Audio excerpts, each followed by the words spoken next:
Serikali ya Uganda imesitisha safari zote za shule kufuatia ajali mbaya ya basi iliyoua wanafunzi wasiopungua 20 na mtu mzima mmoja waliokuwa kwenye ziara ya kimasomo. Ajali hiyo imetokea Alhamisi jioni katika wilaya ya Kapchorwa, mashariki mwa Uganda, wakati wanafunzi wa King David Junior School ya Ndeje wakirejea kutoka ziara ya kimasomo. Vyombo vya habari vya eneo hilo vimeripoti kuwa wanafunzi hao walikuwa wametembelea Sipi Falls, eneo maarufu la utalii. Kwa mujibu wa maafisa, watu wengine kadhaa wakiwemo wafanyakazi wa shule walijeruhiwa katika ajali hiyo. Uchunguzi wa awali unaonyesha kuwa basi hilo lilikuwa na hitilafu ya kiufundi kabla dereva hajapoteza mwelekeo katika eneo la Chekwite Hill, barabara inayotajwa kuwa na historia ya ajali mbaya.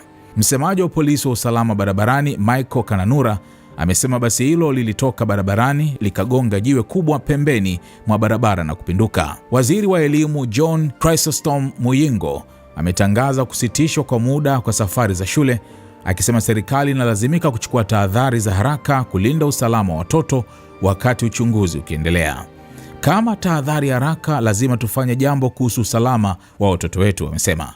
Waziri wa serikali za mitaa Balam Atenyi Barugahara amesema ajali hiyo imechukua maisha ya watoto 20 na mtu mzima mmoja aliyetambuliwa kuwa mwanzilishi na mkurugenzi wa shule hiyo, Tadeo Sekade. Video zilizowekwa na mashuhuda zilionyesha basi hilo likiwa limeharibika vibaya, huku wakazi wa eneo hilo wakikimbilia kuwaokoa watoto waliojeruhiwa. Ajali hiyo imeibua upya hofu kuhusu usalama wa usafiri wa shule nchini Uganda, ambako mwendo kasi, magari yasiyotunzwa vizuri na barabara hatarishi hutajwa kuwa miongoni mwa sababu kuu za ajali mbaya.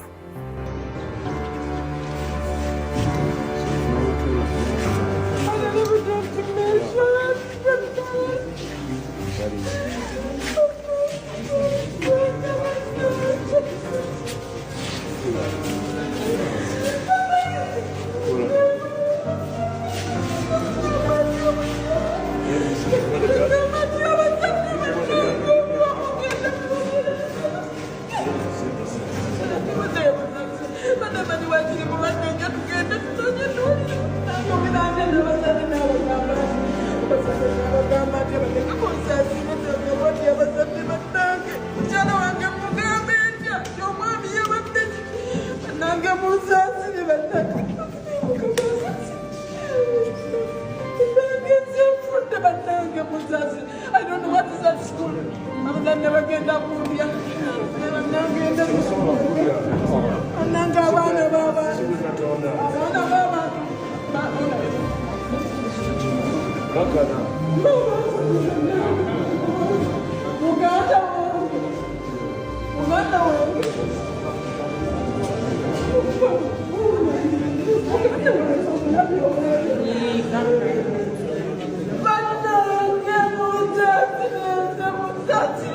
Yes.